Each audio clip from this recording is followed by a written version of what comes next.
चलिए शुरुआत करते हैं जीन जैक्स रूसो के इस बहुत ही मशहूर कोट से, जो आज भी उतना ही सच लगता है जितना सदियों पहले था।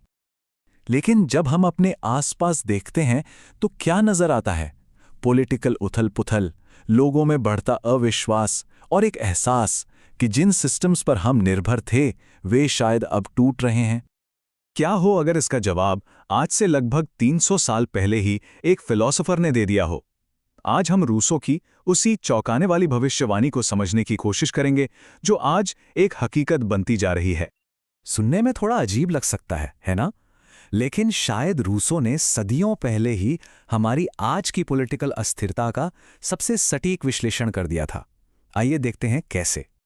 तो ये समझने के लिए कि देश मतलब स्टेट्स क्यों फेल होते हैं, हमें पहले ये समझना होगा कि रूसो के हिसाब से एक स्टेट असल में है क्या। और ये अपने आप में एक बहुत बड़ा, एक क्रांतिकारी आइडिया है। रूसो के लिए स्टेट कोई दैवीय या हमेशा रहने वाली चीज नहीं है। नहीं, ये इंसानों का बनाया हुआ एक टूल है, एक औजार है जिसका सिर्फ एक ही काम है, इंसान की आज़ादी की रक्षा करना और उसे बढ़ाना। और अगर ये अपने काम ठीक से नहीं करता तो इसे बदला भी जा सकता है। तो फिर किसी भी स्टेट को किस पैमाने पर परखा जाना चाहिए? रूसो ने इसके लिए एक बहुत ही जरूरी स्टैंडर्ड दिया, सामान्य इच्छा या जनरल विल के प्रति उसकी कमिटमेंट। अब ये स्लाइड एक बहुत ही दिलचस्प फर्क दिखाती है। देखिए, सामान्य इच्छा का मतलब सिर्फ इलेक्शन जीतना या जो चीज पॉपुलर है वो करना नहीं है। इसका असली मतलब है लंबे समय में, मतलब लॉन्ग टर्म में, पूरे समाज के लिए सबसे अच्छा क्या है, एक साझा भविष्य का विजन। तो फिर गड़बड़ होती कहां से है? आइए अब रूसो की उस भविष्यवाणी को देखते हैं जिसमें उन्होंने स्टेप बाय स्टेप बताया है कि कैसे कोई भी स्टेट अंदर से भ्रष्ट होना और बिखरना शुरू हो जाता है। ये एक चेन रिएक्शन की तरह है बिल्कुल। जब लोग और अलग-अलग ग्रुप्स अपने फायदे को समाज की भलाई से ऊपर रखने लगते हैं तो ये जहर की तरह धीरे धीरे पूरे पॉलिटिकल सिस्टम में फैल जाता है और एक दिन वो अंदर से ही ढह जाता है। तो सवाल ये है कि क्या रूसो का ये फॉर्मूला आज सच होता दिख रहा है? पहला लक्षण, समाज का टूटना। आज ऐसा लगता है कि हमारे हित, हमारे इंटरेस्ट्स पहले से कहीं ज्यादा बटे हुए हैं, बिखर गए हैं। और इसमें आज की टेक्नोलॉजी और सोशल मीडिया एक बहुत बड़ा रोल प्ले कर रहे हैं। ये ठीक वही माहौल बना रहे हैं जिसमें सामान्य इच्छा या सबकी भलाई की सोच गायब हो जाती है। हम सब अपने अपने छोटे छोटे दायरों में बट गए हैं और ये देखना ही मुश्किल हो गया है कि हम सबको एक साथ क्या जोड़ता है। दूसरा लक्षण यह है कि पॉलिटिक्स अब पब्लिक गुड या जनहित की तलाश नहीं रही, बल्कि ये अलग अलग प्राइवेट इंटरेस्ट के बीच की एक लड़ाई का मैदान बन गई है। और जब पॉलिटिक्स सिर्फ सबसे ताकतवर ग्रुप्स की मांगों को बैलेंस करने का खेल बन जाए तो रूसो के हिसाब से ये एक साफ इशारा है कि स्टेट पतन की तरफ बढ़ रहा है। क्यों? क्योंकि वो अब सामान्य इच्छा के लिए काम नहीं कर रहा।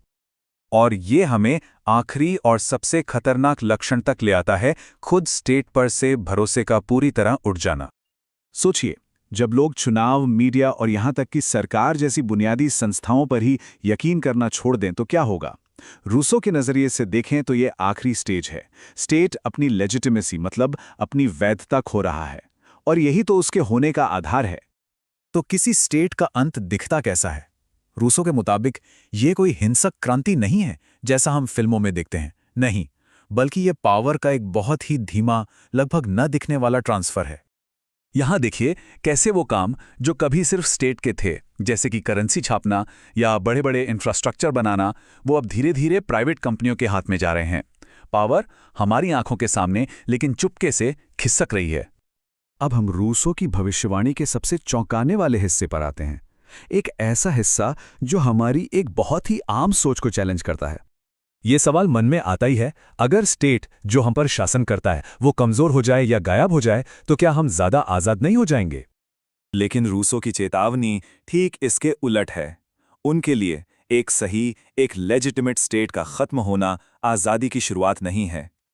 रूसो ने चेताया था कि जब स्टेट ढह जाता है तो एक खालीपन, एक वैक्यूम पैदा होता है और उस वैक्यूम को भरने के लिए उससे भी ज्यादा क्रूर और ताकतवर शक्तियां आ जाती हैं जिनकी कोई जवाबदेही नहीं होती।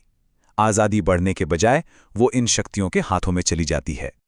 तो अगर ये इतनी बड़ी चेतावनी है तो क्या रूसो का दर्शन इस संकट से बाहर निकलने का कोई रास्ता भी बताता है? हाँ, रूसो 3 मुख्य आइडियाज देते हैं: भागीदारी, उद्देश्य और धैर्य। मतलब आम लोगों को पब्लिक लाइफ में एक्टिवली हिस्सा लेना होगा।